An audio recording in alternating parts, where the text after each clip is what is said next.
Et c'est parti pour le 256e épisode du Coup Tordu. Coup Tordu, un podcast de vélo, podcast de cyclisme, podcast de passionnés pour les passionnés. Le Coup Tordu, c'est des interviews et des previews. 256e épisode. Alors dans l'épisode précédent, dans le 255e épisode, avec Latib, Thibaut et Petit Juju, manager de Side Limit, on vous a fait la preview de la 5e étape de Paris-Nice. Donc voilà, vous le retrouvez en cette preview, vous la retrouvez en remontant l'épisode précédent. Mais tout de suite, on enchaîne directement avec la preview de la 4e étape de Tirreno Adriatico 2025. Et Thibaut, je te laisse la main pour le parcours. Tirreno, c'est un parcours pas non plus si difficile que ça. C'est une étape qui, somme toute, est profilée quand même pour les sprinteurs, hein, parce que même si tu as un départ qui est en bosse, ça reste 15 km à 4,1%, et puis après tu as cette difficulté en plein milieu de l'étape où tu vois 13 km à 5,4. Donc c'est pas non plus des difficultés qui sont insurmontables pour les sprinteurs, et tout semble indiquer qu'on devrait se diriger quand même vers un sprint massif. Au niveau de la météo ? La météo, j'étais en train de faire l'update dessus, et on est sur une journée encore pluvieuse. D'accord. Le vent ? Le vent sera plutôt défavorable, mais en plus assez fort. D'accord, donc gros vent de face sur la majorité de l'étape. Début vent de face, après tu te retrouves un peu plus de côté dans cette portion montante, et sur le retour t'es plutôt 3/4 face. D'accord. Et assez fort. Donc c'est vrai que la pluie, ça favorise plutôt les échappées. Le vent, t'es sur du 25 km/h sur le vent. Ouais, c'est pas mal. Toi, Juju, est-ce que tu as un petit peu analysé cette étape et tu la vois comment ? Est-ce que tu penses que les sprinteurs peuvent être battus ? Elle est très particulière, hein, parce qu'effectivement, on finit avec 65 km de descente et après de quasiment plat. Il y a des mini-murs, mais sur 250 mètres. Donc certes, ça démarre en grimpant, et je pense que on va retrouver de la Polti Cometa, enfin la team Polti Malta, si je dis bien l'équipe, et puis de la Bardiani dans l'échappée, mais ça va finir en sprint, je pense aussi. Hein. Parce qu'on rappelle que le haut du dernier talus est quasiment à 100 bornes de l'arrivée. Alors Thibaut, est-ce qu'on pourrait pas avoir un scénario un peu à la Bora Peter Sagan de la grande époque, à savoir une équipe, on va dire, qui chercherait vraiment à visser pour sortir les gros sprinteurs, on va dire, dès la mi-course. Est-ce qu'il y a une équipe sur le papier qui peut le faire ? Je suis pas sûr. Je suis pas sûr qu'on puisse réussir à sortir tous ces sprinteurs et notamment sprinteurs polyvalents. Après, avec la chute de Joe Milan aujourd'hui, peut-être une équipe qui va avoir cette idée-là. D'essayer de le sortir. Moi, ça va être un petit peu mon jeu. Je vais vous expliquer un petit peu le jeu que je vais faire sur cette étape. Mais c'est vrai que si on prend un petit peu le tour des équipes et toujours essayer de regarder un petit peu qui va vouloir quoi. À mon avis, du côté des Alpecin, on va simplement je pense que Van Der Poel va plutôt viser l'étape de vendredi, qui est complètement taillé pour lui. Donc à mon avis, Van Der Poel, je vois pas ce qu'il irait faire le kéké sur cette étape, mais enfin avec lui, s'il a froid, il est un petit peu capable de tout. Arkea, on a Vauquelin qui est placé au classement général, donc est-ce que Arkea, on peut la tenter ? Peut-être. On peut peut-être aller dans l'échappée du côté d'Arkea. Du côté de la Bahreïn, ça va être all-in pour Tiberi. Cofidis, t'as vu Thibaut, hein, il était là mon Arambourou, hein, il est pas mal, mais bon, Cofidis, je pense que ça va être pour Brian Cocard. IF, ils sont plus très nombreux, donc on va vraiment essayer de tourner autour de Benilly et Carapaz et reprendre des forces. AG2R, on a Sam Bennett, on va jouer le sprint pour lui. Du côté de la Groupama, je vois pas trop je pense qu'on va essayer d'accompagner les coups, peut-être, je sais pas. Ineos, Grenadier, je les vois pas non plus partir en échappée. Du côté d'Israël, il y a y a plus grand monde. Ackermann, Hugo Hull, c'est terminé. J'ai l'impression qu'il y a un petit virus, peut-être un petit truc. Même si on a vu Derrigui qui était très très en forme. Intermarché, Vito Braet, on va jouer le sprint pour lui. Lidl Trek, le sprint pour Jonathan Milan. Movistar, on a encore Movistar. Est-ce qu'on peut la tenter? Je sais pas. Je pense qu'on va plutôt garder des forces également pour l'étape d'après où on peut gagner. Donc voilà. Donc ça fait quand même peu d'équipes prêtes à la Soudal. On va y aller pour Paul Magnier. Casper Van Huyden, Thibaut, la Team Picnic, ça peut être l'équipe qui cherche à foutre le bordel un petit peu et à faire un sprint pour Casper Van Huyden où on sait qu'il aime bien, il passe bien les bosses. Ouais, mais je pense qu'ils chercheront plutôt à aller de l'avant. Donc ouais. Donc on est assez d'accord sur ce scénario sprint. Alors moi je vais vous donner un petit peu mon idée sur ce scénario sprint. Vous allez me dire si ça vous paraît viable ou pas. On est d'accord, hein, Jonathan Milan, il a quand même pris une belle gamelle aujourd'hui. C'est pas mal. Je l'ai pas vu moi, mais non, il en a pris une sacrée belle. Ouais. Est-ce que, vu la gamelle qu'il a prise, Thibaut, est-ce qu'il a, on sait que le temps est dégueulasse, donc que la récupération, quand le temps est mauvais, c'est pas dingue, c'est plus compliqué. Steve Chenel a fait une très belle démonstration d'ailleurs sur Eurosport cet après-midi, enfin sur l'étape de ce mercredi au niveau de la récupération. On sait que Milan-San Remo est l'un des gros objectifs de Jonathan Milan. On sait aussi que quand on a une blessure, même superficielle, et là je pense que c'est un peu plus que superficielle parce qu'il a vraiment pris une belle gamelle, on sait que la récupération se fait encore moins bien. Est-ce que, je pense qu'il peut la courir cette étape, Milan, il n'y a pas de problème, mais est-ce qu'en fonction des objectifs qu'on a à court terme, notamment Milan-San Remo qui approche dans une dizaine de jours, Thibaut, toi, si t'es DS de la Lidl Trek, Milan a déjà gagné une étape, une étape, est-ce qu'on lui dit pas tout simplement de partir à la récup? Il a un maillot à défendre quand même. Hein. Ouais, il a un maillot à défendre, c'est vrai. Et puis, c'est une force brute, c'est une brute épaisse, c'est un buffle. C'est un peu comme quand tu pars à la chasse. Je suis pas chasseur, je l'ai jamais fait, je te rassure. Je suis un anti-chasse converti, mais c'est comme si tu tirais une balle dans la tête d'un sanglier. Il va continuer de courir, et face à toi. Hein. Après, qu'est-ce qui est le plus important? Pour moi, un Milan-San Remo vent de face, il a une vraie chance. Il a une vraie chance. Sauf que s'il va au bout de ce Tirreno Adriatico avec le mauvais temps et en plus avec des blessures, pour moi, Milan-San Remo, c'est mort, même pas en rêve. Qu'est-ce qui est le plus important? Aller claquer une ou deux étapes de plus sur Tirreno et ramener un maillot vert de Tirreno ou avoir une vraie chance pour Milan-San Remo? Ça dépend de comment il sent ses blessures. S'il sent que ça tire trop, il va prendre quelques jours de repos, mais s'il sent que ça va physiquement, il va y aller. Bah voilà. Il va aller jusqu'au bout. Bah la clé c'est ça, et moi je pense que la gamelle était pas mal quand même. Je pense qu'il en a pris une belle. Il était dans le dernier groupe à arriver aujourd'hui avec plusieurs coéquipiers. Ouais, mais après, normal. C'est logique, il a pris son gadin, il est resté au sol et il est reparti. Il y a déjà 5 minutes qui s'est écoulé, donc c'était game over. Il n'allait pas rentrer avec un bidon collé. Hein. Le bidon collé, il aurait duré un sacré paquet de temps. Moi, je vous explique mon jeu en fait. Alors clairement, du côté des books, on a Milan favori à 3,25, donc on estime que l'échappée a une vraie chance. Voilà. Et ensuite, on a Coy à 8, on a Magnier à 10. Après, on a du Kort Nielsen, du Van Der Poel, du Pipo Ganna, du Van Dramé, du Pidcock, du Aramburu, Soren Warenschold. Donc ouais, vraiment les grosses cuisses. Warenschold, bon, alors Groenewegen est tombé aussi avant-hier. On a Bennett à 51. Donc on voit qu'on met vraiment on va dire les purs sprinters assez haut.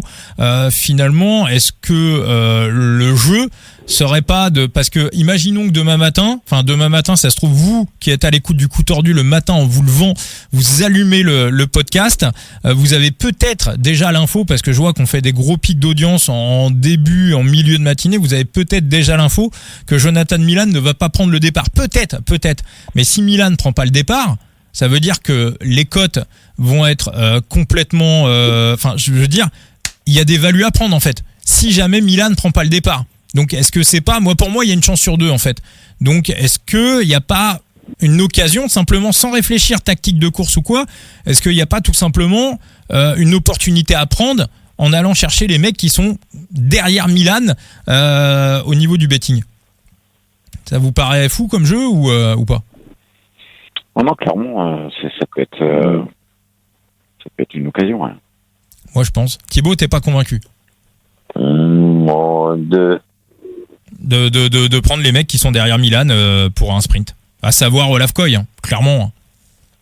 Ouais, mais même en prêt, hein, je suis même pas sûr que en plus il perd contre Sony dans son train, tu vois. Ouais. Je suis même pas sûr que même s'il est présent, il ait une voie royale pour le coup à cause de cette chute et de son train qui est quelque part assez diminué. Hein. Le sprint, c'est comment? C'est quoi? C'est vent de face, vent de dos, grand boulevard? Ce sera plutôt du coup le dernier vent de dos, mais à grand boulevard. Après, ça reste du petit bâtiment, donc ça va pousser, mais c'est assez droit, quoi. Après, ils vont passer plusieurs fois sur la ligne, et là, la dernière ligne droite, elle est un peu tortueuse, et ouais, ça fait une légère courbe, quoi, dans les 400 derniers mètres. Le dernier gros virage est 1,8 km, j'ai l'impression. Ouais, c'est ça. Ouais. C'est ça. Il est précisément, si je le place, parce que j'ai pas non plus le temps de le bosser dans l'absolu. Ouais, c'est 1,8 km. Sprint massif ou pas pour toi, Thibaut? Ou il y a quand même des mecs qui vont être largués en cours de route?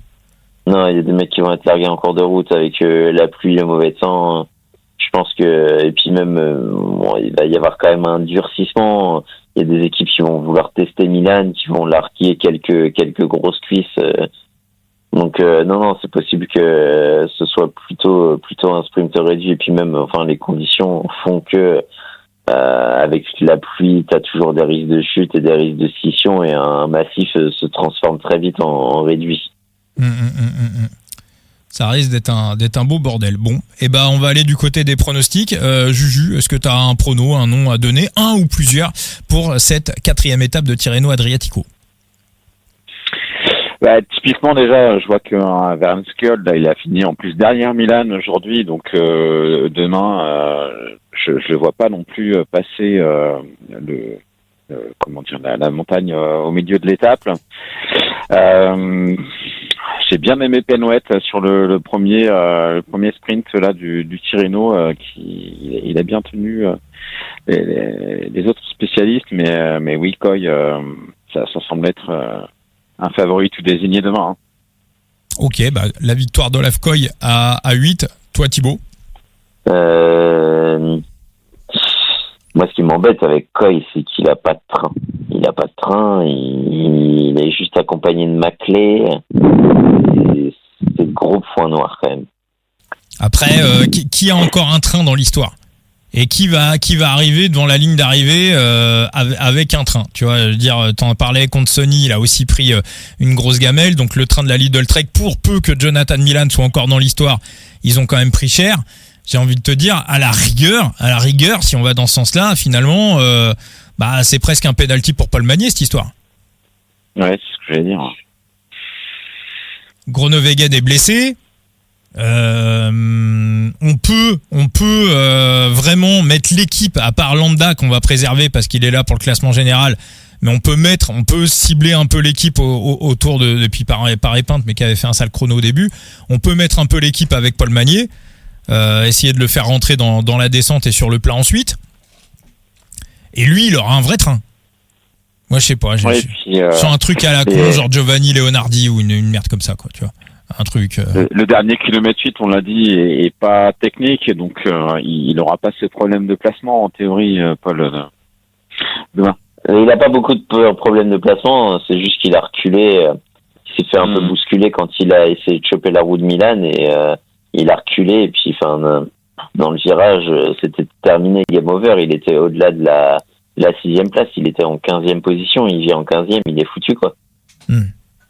Ouais, donc avec un petit peu, puis à voir, ouais, c'est vrai que voilà, comment il résiste, comment il enchaîne aussi les étapes, comment son corps récupère, hein, il est encore très très jeune, Mais c'est vrai que du coup, si le train de la Lidl Trek est décimé, bah le mec il débarque largement avec le meilleur train, bah c'est Paul Magnier. Je trouve. Donc toi Thibaut, tu serais sur qui sur cette étape? Ouais, je vais prendre une surprise. Allez. Jack Stewart. Putain, j'y pensais. Mais alors lui, du coup, Thibaut, il a pas du tout de train. Il sait se débrouiller sans. Il sait se débrouiller sans. Ouais. C'est ce que j'allais te dire. Bah moi, ça me faisait de l'œil. Hein. La cote à 67. C'est un mec qui adore le mauvais temps. Je suis à peu près sûr qu'il sera là dans le final.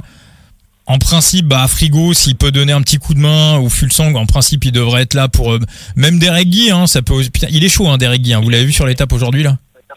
Ouais, c'est top. Ah oui, non, il est placé. Ouais, non, il est très très bien pour moi. C'est un vrai candidat au podium pour le Giro, et même sur l'étape de vendredi, ça sera aussi probablement l'un de mes pics. Donc écoute, Jack Stewart, J'aime beaucoup aussi Thibaut. J'aime bien. On va faire un petit tour du côté des match-up pour terminer ce podcast. Juste à surveiller les Tudors aussi, que ce soit Zylair ou Plymers. Ils aiment bien se battre dans le sprint, et on peut peut-être les retrouver aussi. Alors ça c'est intéressant, petit Juju. Est-ce que de temps en temps, parce que t'as Gisèle comme sprinter sur la Ligue 1 sur Side Limit, est-ce que de temps en temps, on sait que dans le betting faut pas mettre tous ses œufs dans le même panier? D'ailleurs sur l'étape d'avant-hier, je fais une erreur quand je bette contre, je mets le top 3 des UAE, et derrière je bette contre la Visma. Donc en fait c'était complètement débile d'aller en plus bête contre la Visma, donc je fais double erreur, donc je mets tous mes œufs dans le même panier, donc je fais une connerie de débutant, ça m'arrive encore, hein, voilà, soit on gagne soit on apprend, donc on apprend toujours, hein, y a personne qui est invincible dans le betting. Est-ce que toi ça rentre aussi des fois dans ta réflexion, il y a un coureur que t'aimes bien, t'as envie de le prendre dans le betting, mais tu te dis que si le mec réussit son étape, ça va te faire gagner de toute façon quelque chose sur Side Limit, et tu te dis bon, voilà, autant répartir mes forces ailleurs, ou garder ma mise si jamais le mec se croûte, parce que de toute façon, est-ce que c'est quelque chose qui est dans ta réflexion? Ouais, bah clairement, moi je suis un parieur avec une gestion assez rigoureuse de ma bankroll, donc je vais pas tendance à mettre tous mes œufs dans le même panier, donc j'ai Zylair dans ma L1 sur Side Limit. Je vais regarder son sprint demain. S'il fait une belle perf, je serai content à cet égard, mais je vais pas parier dessus. À mon avis, avec sa troisième place, il a fini troisième sur deuxième étape. Ouais, ou deuxième. Ouais. Il va être à côté assez bas. J'ai pas sa cote sous les yeux, mais non, il y a plus de. Je crois que la cote est pas mal. Hein. Grand chose à en tirer. Non, Gisèle, la cote, même Plumers est coté mieux que lui, il est à 41. Ouais, ça peut valoir le coup quand même de battre son podium. Il est à 41 pour la gagne, et tu parlais de Penouet tout à l'heure, Penouet est à 80, Paul Penouet, c'est vraiment les boucs voient pas les gros sprinters en fait passer, quoi. C'est coté un petit peu bizarrement cette histoire.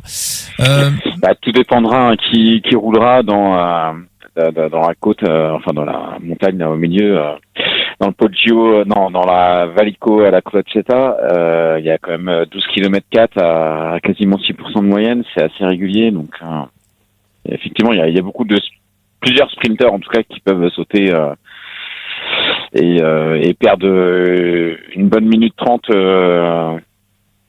dans cette montée, hein. Et après, derrière ils reverront pas le groupe. Après, avec le vent de face, il y a quand même la place pour rentrer, hein. Il y a quand même la place pour rentrer, puis surtout, Thibaut, question, est-ce que la descente du dernier col, est-ce que c'est quelque chose d'assez dangereux? Est-ce que c'est technique ou pas? Non, pas spécialement. Il y a une première portion qui est assez courte. Après, il y a une longue portion de faux plat. Et c'est la deuxième portion qui est beaucoup plus technique. Est-ce que ça pourrait pas doucher des équipes qui voudraient tenter un coup dans ce truc en se disant que c'est un peu dangereux, éviter de foutre l'équipe par terre en prenant trop de risques dans une descente? Mais si tu me dis que c'est pas si technique que ça. Il y a que la deuxième partie qui est technique. Ouais, donc effectivement, la clé c'est de savoir est-ce qu'une équipe va vouloir emballer dans ce col qui est situé à 100 km de l'arrivée ou non, et ça dépendra un petit peu du rythme. Alors on peut imaginer effectivement qu'on voudra tester Jonathan Milan, même si j'ai d'énormes doutes sur le fait qu'il soit au départ de l'étape, mais encore une fois, je peux me planter. Thibaut, les match-up, il y a un truc que t'aimes bien? Il n'y a rien qui me saute aux yeux. Après, c'est un peu comme l'inspiration globale de cette étape.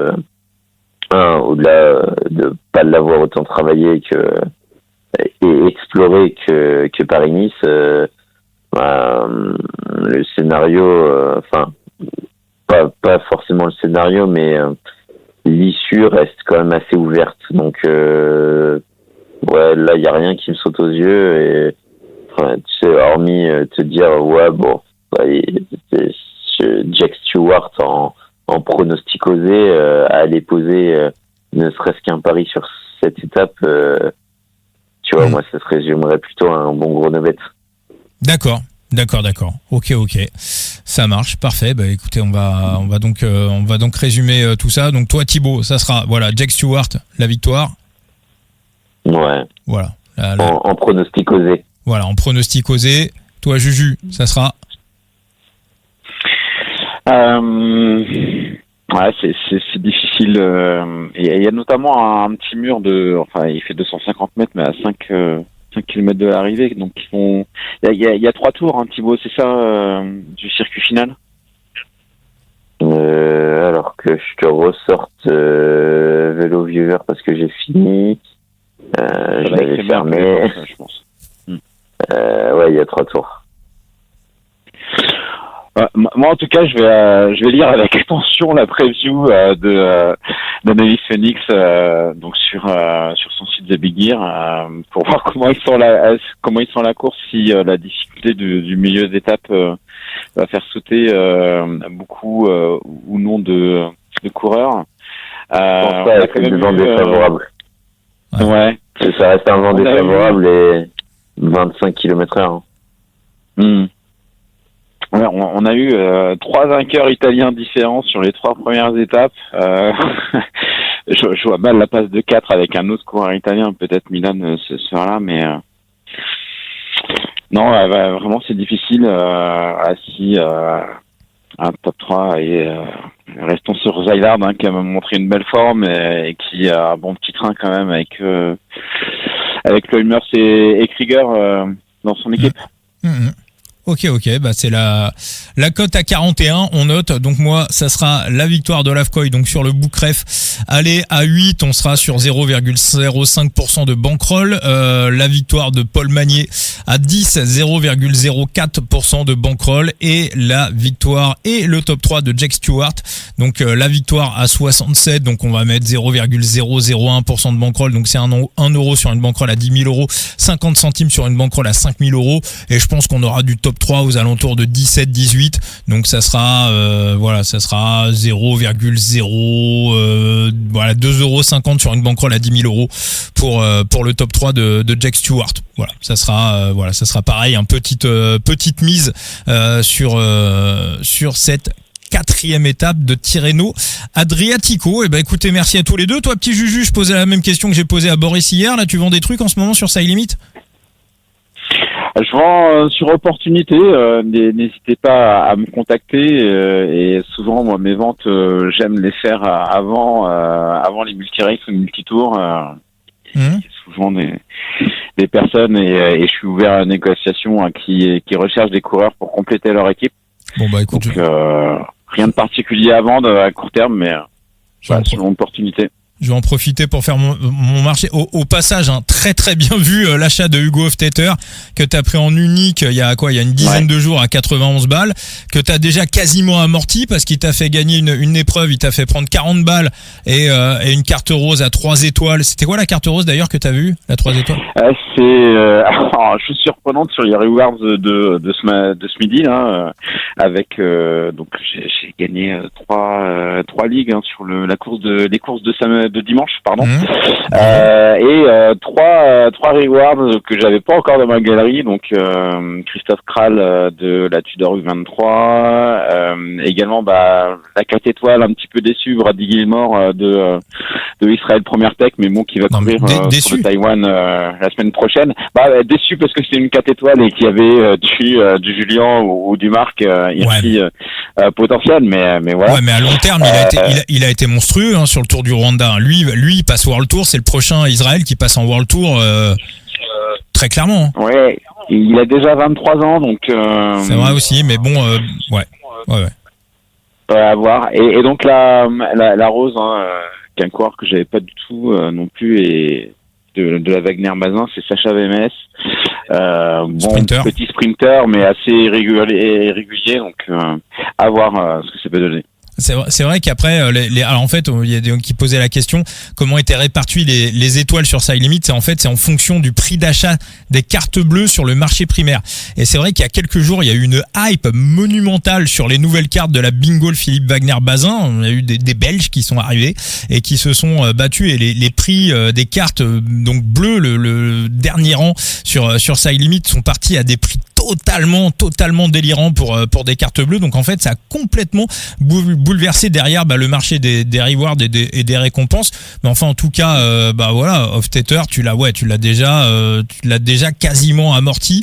Et en plus, Hugo Hofstetter, il est chaud. Je pense qu'il doit regretter un petit peu d'avoir laissé partir Alexis Brunel dimanche dernier sur le Jean-Pierre Montserrat, parce que il fait 4e, mais c'est lui qui gagne le sprint du peloton.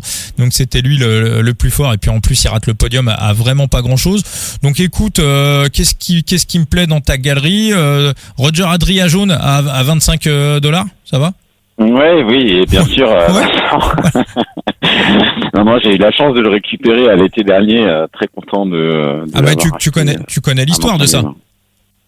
Oui, que tu l'avais cherché à le contacter, je crois, et que tu n'avais pas de réponse.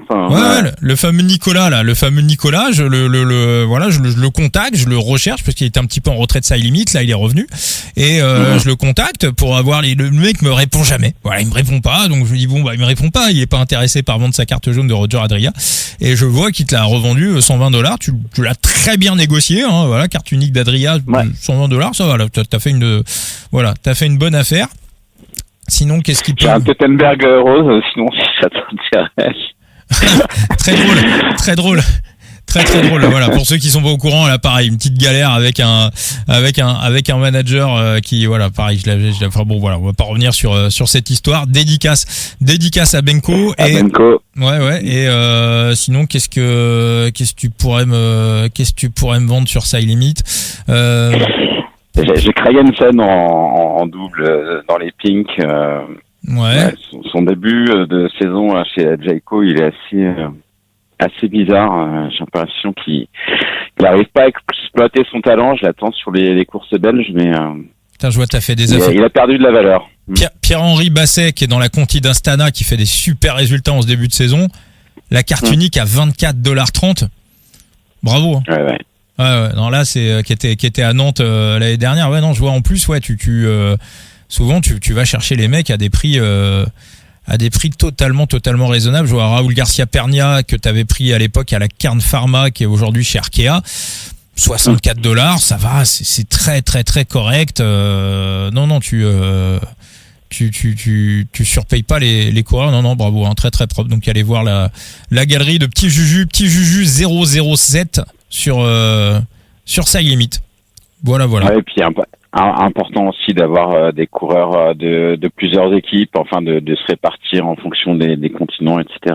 Ça permet sur des multitours un peu plus exotiques comme on l'a demain, d'avoir quand même des belles cartes à aligner. Et alors voilà, ton gros coup qui a lancé un petit peu ta saison, où t'avais mis Diego Duarte, c'était sur le tour de l'Algarve. Tu l'avais mis dans une de tes équipes et il va gagner une étape. Ouais. C'était Grand Camino ou l'Algarve? C'était Grand Camino, ouais. Grand Camino, ouais. Alors ça, c'était ça c'est du génie. Voilà, qui va chercher sa première victoire pro.